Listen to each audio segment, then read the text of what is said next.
Presently vagrant white clouds came drifting along, high over the sea and the valley.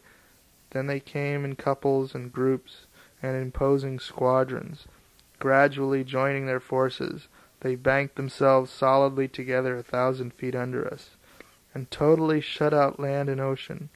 Not a vestige of anything was left in view, but just a little of the rim of the crater, circling away from the pinnacle whereon we sat, for a ghostly procession of wanderers from the filmy hosts without had drifted through a chasm in the crater wall and filled round and gathered and sunk and blended together till the abyss was stored to the brim with a fleecy fog.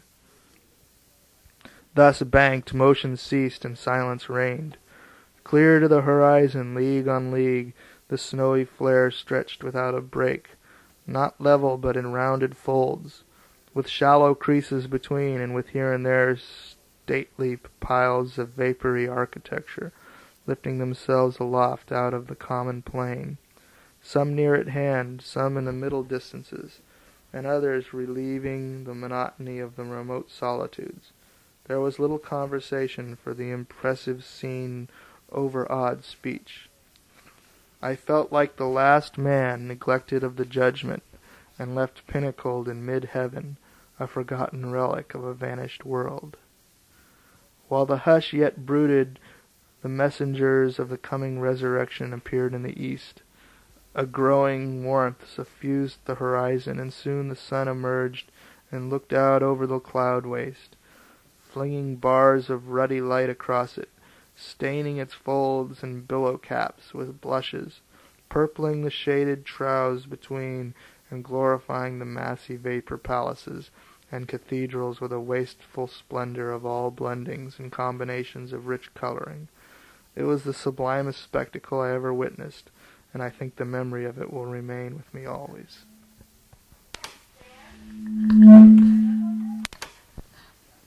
The preceding chapter was read on the morning of October 20th, 1991, just prior or at the very beginning of the great conflagration which engulfed the East Bay hills of Berkeley and Oakland. And now reading on January 26, 1992 in San Francisco. Chapter 77. A Curious Character. A Series of Stories. Sad Fate of a Liar. Evidence of Insanity. I stumbled upon one curious character in the island of Maui. He became a sore annoyance to me in the course of time. My first glimpse of him was in a sort of public room in the town of Lahaina. He occupied a chair at the opposite side of the apartment and sat eyeing our party with interest for some minutes, and listening as critically to what we were saying as if he fancied we were talking to him and expecting him to reply. I thought it very sociable in a stranger. Presently, in the course of conversation, I made a statement bearing upon the subject under discussion, and I made it with due modesty, for there was nothing extraordinary about it, and it was only put forth in illustration of a point at issue. I had barely finished when this person spoke out with rapid utterance and feverish anxiety. "Oh, that was certainly remarkable after a fashion. But you ought to have seen my chimney. You ought to have seen my chimney, sir. Smoke, I wish I may hang if— Mr. Jones, you remember that chimney. You must remember that chimney. No, I recollect now. You weren't living on this side of the island then. But I am telling you nothing but the truth, and I wish I may never draw another breath if that chimney didn't smoke so that the smoke actually got caked in it, and I had to dig it out with a pickaxe. You may smile, gentlemen, but the high sheriff's got a hunk of it which I dug out before his eyes, and so it's perfectly easy for you to go and examine for yourselves." The interruption broke up the conversation, which had already begun to lag, and we presently hired some natives and an outrigger canoe or two and went out to overlook a grand surf-bathing contest. 2 weeks after this, while talking in a company, I looked up and detected this same man boring through and through me with his intense eye, and noted again his twitching muscles and his feverish anxiety to speak. The moment I paused, he said, "Beg your pardon, sir, beg your pardon, but it can only be considered remarkable when brought into strong outline by isolation. Sir, contrasted with a circumstance which occurred in my own experience, it instantly becomes commonplace. No, not that, for I will not speak so discourteously of any experience in the career of a stranger and a gentleman. But I am obliged to say that you could not, and you would not ever again refer to this tree as a large one, if you could behold, as I have, the great Yakmatak tree in the island of Oaska, Sea of Kamtchatka, a tree, sir, not 1 inch less than 415 feet in solid diameter. And I wish I may die in a minute if it isn't so. Oh, you needn't look so questioning, gentlemen. Here's old Cap Saltmarsh can say whether I know what I'm talking about or not. I showed him the tree."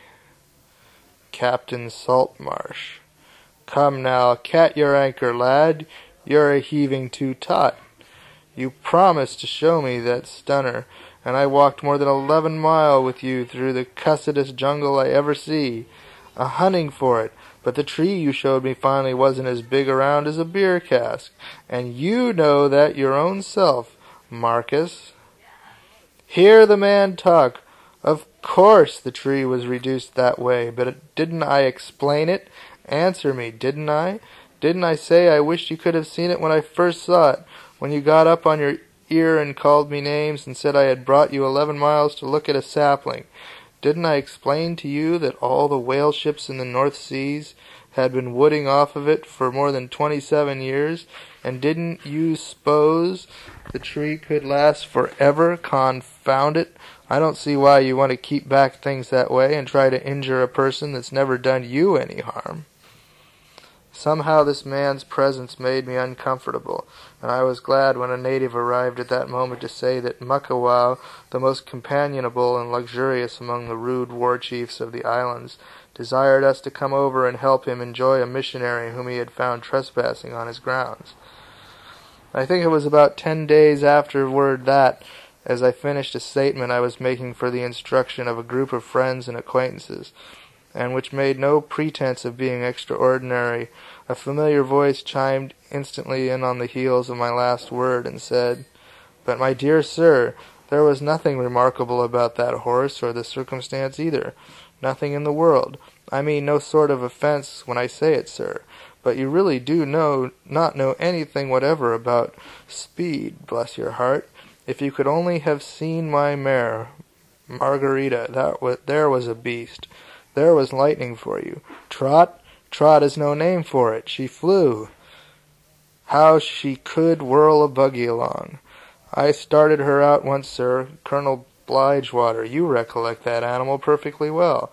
I started her out about 30 or 35 yards ahead of the awfulest storm I ever saw in my life, and it chased us upwards of 18 miles, it did, by the everlasting hills. And I'm telling you nothing but the unvarnished truth when I say that not one single drop of rain fell on me. Not a single drop, sir, and I swear to it. But my dog was a-swimming behind the wagon all the way. For a week or two I stayed mostly within doors, for I seemed to meet this person everywhere, and he had become utterly hateful to me. But one evening I dropped in on Captain Perkins and his friends, and we had a sociable time. About 10 o'clock I chanced to be talking about a merchant friend of mine, and without really intending it, the remark slipped out that he was a little mean and parsimonious about paying his workmen. Instantly, through the steam of a hot whiskey punch on the opposite side of the room, a remembered voice shot, and for a moment I trembled on the imminent verge of profanity. "Oh, my dear sir, really you expose yourself when you parade that as a surprising circumstance. Bless your heart and hide, you are ignorant of the very ABC of meanness. Ignorant as the unborn babe. Ignorant as unborn twins. You don't know anything about it. It is pitiable to see you, sir, a well-spoken and prepossessing stranger, making such an enormous powwow here about a subject concerning which your ignorance is perfectly humiliating. Look me in the eye, if you please. Look me in the eye. John James Godfrey was the son of poor but honest parents in the state of Mississippi. boyhood friend of mine, bosom comrade in later years. Heaven rest his noble spirit, he is gone from us now.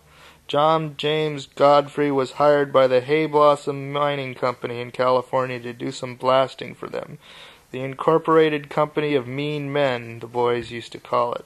Well, one day he drilled a hole about 4 feet deep and put in an awful blast of powder, and was standing over it, ramming it down with an iron crowbar about 9 foot long, when the cussed struck a spark and fired the powder, and scat, away John Godfrey whizzed like a skyrocket, him and his crowbar.